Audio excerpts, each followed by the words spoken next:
So ನೋಡಿ ಏನಿದೆ T X P ಅಂತ ಕೊಟ್ಟಿದ್ದಾರೆ, ಅದಕ್ಕೆ ಕ್ಯೂ ಡಬ್ಲ್ಯೂ ಇ ಅಂತ ಏನು ಮಾಡ್ತಾ ಇದ್ದಾರೆ, ಅದನ್ನು ಕೋಡ್ ಮಾಡ್ತಾ ಇದ್ದಾರೆ. ಆರ್ ಇಗೆ ಓ ಡಬಲ್ ಡಿ ಅಂತ. ಸೊ ನೋಡೋಣ ಯಾವ ಥರ ಚೇಂಜ್ ಆಗಿದೆ ಅಂತ. ಸೊ ಫಸ್ಟ್ ಲೆಟರ್ ಏನಿದೆ ಎ ಅಂತ ಇದೆ, ನೋಡೋಣ. ಫಸ್ಟ್ ಟಿ ಇದೆ, ಏನಾಗ್ತಾ ಇದೆ 17 ಇದೆ. ಟಿ ಪ್ಲೇಸ್ ವ್ಯಾಲ್ಯೂ 20 ಇದೆ, ಕ್ಯೂ ಪ್ಲೇಸ್ ವ್ಯಾಲ್ಯೂ 17 ಇದೆ. ಎಷ್ಟು ಕಡಿಮೆ ಆಗ್ತಾ ಇದೆ, -3 ಕಡಿಮೆ ಆಗ್ತಾ ಇದೆ. ಇಲ್ಲೂ ಕೂಡ 18 ಇದೆ, 15 ಇದೆ, ಇಲ್ಲೂ ಕೂಡ -3 ಕಡಿಮೆ ಆಗುತ್ತೆ, ರೈಟಾ. ಸೊ ಹಾಗೆ ನೀವು ಡಿಗೆ ಏನು ಬರುತ್ತೆ, ಪ್ಲೇಸ್ ವ್ಯಾಲ್ಯೂ 4 -3 ಮಾಡಿದರೆ 1 ಬರುತ್ತೆ. ಎ ಇಂದ ಸ್ಟಾರ್ಟ್ ಆಗಬೇಕು.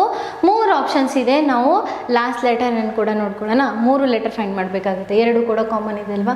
ಎಕ್ಸ್ ಇದೆ, ಡಬ್ಲ್ಯೂ ಆಗ್ತಾ ಇದೆ. X place value W 23. ಇದು ಡಿ ಬಿಫೋರ್ ಲೆಟರನ್ನು ತಗೊಂಡಿದ್ದಾರೆ. ಹಾಗಿದ್ರೆ ಯು ಬಿಫೋರ್ ಏನು ಬರುತ್ತೆ, ಟಿ ಬಂದಿರುತ್ತೆ, ರೈಟಾ. ಯು ಬಿಫೋರ್ ಟಿ ಬಂದಿರುತ್ತೆ. 2 ಆಪ್ಷನಲ್ಲಿದೆ, ಅದನ್ನು ನೋಡೋಣ. ಲಾಸ್ಟ್ ಒಂದು. ಸೊ ಬಿ ಇದೆ, ಆಮೇಲೆ ಇ ಆಗ್ತಾ ಇದೆ. ಬಿ ಪ್ಲೇಸ್ ವ್ಯಾಲ್ಯೂ ಏನಿದೆ 2 ಇದೆ, ರೈಟಾ. ಈ ಪ್ಲೇಸ್ ವ್ಯಾಲ್ಯೂ 5 ಇದೆ, ಇಲ್ಲೇನಾಗ್ತಾ ಇದೆ +3 ಆಗ್ತಾ ಇದೆ. ಸೊ ಇಲ್ಲೂ ಕೂಡ ನೋಡಿ ಎ 1 ಇದೆ, 4 ಇದೆ, ಇಲ್ಲೂ ಕೂಡ +3 ಆಗ್ತಾ ಇದೆ, ರೈಟಾ.